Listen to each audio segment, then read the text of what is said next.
ना पार्लियामेंट में आज तक चर्चा नहीं हुआ, इसके बारे में आप क्या कहना है? नहीं, मेरा ये कहना है कि आपने जिनका नाम लिया हमारे भारतीय जनता पार्टी के वरिष्ठ नेता है और आज रक्षा मंत्री है, आपने जो बात कही है तो मुझे ध्यान में आ गई, उनसे एक बार बात करके क्या विषय है तो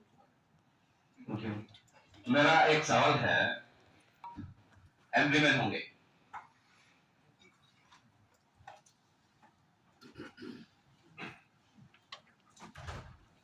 नमस्कार সকলোকে আজি এই প্ৰেছ কনফাৰেন্সত উপস্থিত পৰিৱৰ্তন আনিলে হয় মানুহৰ সমস্যা যোৱা সিন্স ইণ্ডিপেণ্ডেন্ট যেতিয়া ভাৰতবৰ্ষ স্বাধীন হ'ল তেতিয়া তো 70 বছৰলৈকে কোনো ধৰণৰ পৰিৱৰ্তন দেখা নাই।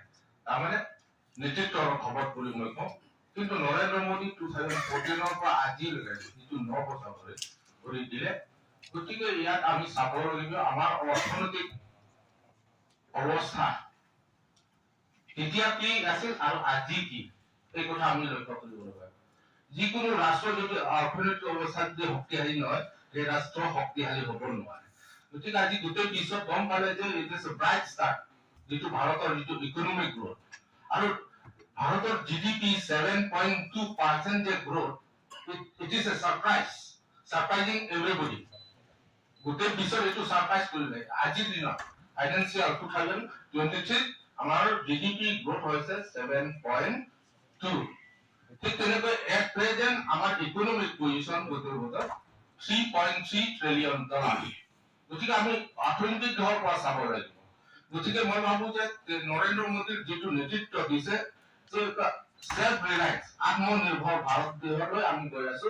আৰু ইয়াৰ লগতে চাব লাগিব যিটো মানে ৰিজনেল বহুতো ৰাজনৈতিক সমস্যা যিটো আমাৰ ৰহান ডাঙৰীয়া ক'লে, আমাৰ ৰেজি ডাঙৰীয়া ক'লে যে অট'নমাছ ষ্টেট বিষয়ে আপোনালোকে কি চিন্তা কৰে। গতিকে এই বিষয়ত মই সাংসদ হিচাপে ভাৰতীয় জনতা পাৰ্টিৰ হয় কেণ্ডিডেট হৈ মোক যিহেতু ভাৰত কাৰ্যালয় আৰু ৱেষ্ট কাৰ্যালয় আৰু হিমাচল ৰাজ্যে মোক ভোটিছে, গতিকে এই বিষয়ে মই পাৰ্লিয়ামেণ্টত উত্থাপন কৰিছো। আৰু এতিয়ালৈকে লাষ্ট সেশনলৈকে মই এই বিষয়ৰ ওপৰত প্ৰাইভেট মেম্বাৰ বিলো মই ব্যৱস্থা মানে এইটো তৈয়াৰ কৰা হৈছে, মই প্ৰস্তাৱটো দিম। আৰু এইটো আমাৰ সাংবিধানিক অধিকাৰ। এতিয়া ভাৰতীয় জনতা পাৰ্টি ইয়াত কোনো ক'বলগীয়া নাই, যিহেতু ৰাজ্যিক সমিতি ফালৰ পৰা এদিন আমি গুৱাহাটীত বহি, যেতিয়া আমাৰ বৰ্তমান সন্মানীয় মন্ত্ৰী ৰঞ্জিত কুমাৰ দাস তেখেত আছিলে সভাপতি অসম প্ৰদেশত, তেখেতৰ লগত গোটেই দিন আলোচনা হ'ল যে পাৰ্টি ফালৰ পৰা ভাৰতীয় জনতা পাৰ্টি ফালৰ ইয়াত কোনো ধৰাই নাই বুলি তেওঁলোকে স্পষ্ট কৰি দিয়া হ'ল। গতিকে আমাৰ এই যিটো ৰাজনৈতিক দাবী, এইটো আমি দাবী কৰি থাকিম আৰু আমাৰ বিশ্বাস আছে যে আৰ্টিকল 244 যেহেতু ভাৰতৰ ভিতৰত আছে, এইটো এদিন নহয় এদিন পাব, আমাৰ বিশ্বাস আছে। আৰু বিশেষকৈ নৰেন্দ্ৰ মোদীৰ ওপৰত যেহেতু মোদী যেহেতু মুমকিন হে বুলি কয়। এতিয়া চাওক আপোনালোকে ভাৰতৰ সংবিধানত সিন্স স্বাধীন পোৱাৰ পিছত যে আৰ্টিকল 370 কথাটো যে যোৱা 70 বছৰে কোনো এটা চৰকাৰ, কোনো এজন প্ৰধানমন্ত্ৰীয়ে এই বিষয়ে মানে হাতত ল'বলৈ কোনে সাহস কৰা নাছিল। কিন্তু নৰেন্দ্ৰ মোদী 2014 পৰা যেতিয়া দেশখন যে চম্ভালিবলৈ আৰম্ভ কৰিলে আৰু 2019ত দ্বিতীয়বাৰৰ কাৰণে প্ৰধানমন্ত্ৰী হ'ল, তেতিয়া আৰ্টিকল 370 কাশ্মীৰ জম্মু কাশ্মীৰৰ পৰা হাতাই দিয়া হ'ল, 35 হাতাই দিয়া হ'ল। গতিকে এতিয়া সেই পৰিৱৰ্তনটো চাওক যে আজি জম্মু কাশ্মীৰৰ তাত ইকনমিক গ্ৰোথ হৈছে 14.64%। আৰু চাওক এই আৰ্টিকল 370 শেষ হোৱাৰ পিছত তাত টুৰিষ্ট ফুটফল কিমান এতিয়া 1.88 crore। গতিকে চাওক তাত মানে ল এণ্ড অৰ্ডাৰ তাৰমানে শান্তি ঘূৰি আহিছে। তাত শান্তি ঘূৰি অহাৰ কাৰণে এতিয়া G20 নিচিনা সামিট জম্মু কাশ্মীৰত হ'ব পাৰিছে।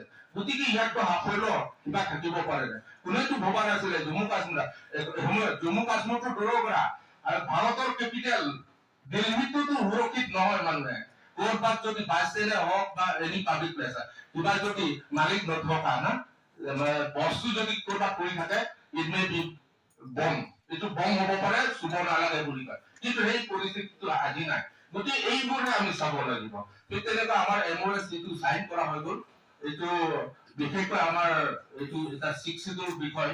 গতিকে যে এইটো MOS টো যিটো চাইন কৰা হ'ল, এইটো ইমপ্লিমেন্ট কৰিবৰ কাৰণে কিছুমান ক্লজ আমাৰ নৰ্থ ইষ্টৰ কিছুমান ৰাজ্যৰ লগত জড়িত হৈছে, যেনেকৈ লেণ্ড যিটো কিবাটো অথৰিটি আমাৰ মেঘালয়ত আছে, তাত কাউন্সিল আৰু ষ্টেট গভৰ্ণমেণ্টৰ মাজত অমিল হৈ আছে। গতিকে 6 শিডিউল যদি কিবা এটা বিল যদি লৈ আনে তেনেহ'লে অকল কাৰ্বি আংলং আৰু ডিমা হাছাওৰ পৰা নহয়, গোটেই য'ত য'ত 6 শিডিউল আছে গোটেই মানে এই বস্তুটো প্ৰভাৱ পৰিব। গতিকে চিন্তা চৰ্চা কৰি আছে আৰু মই আশা কৰিছো অতি সোনকালে MOS যিটো চুক্তি স্বাক্ষৰ কৰা হৈছে ইমপ্লিমেন্ট হ'ব।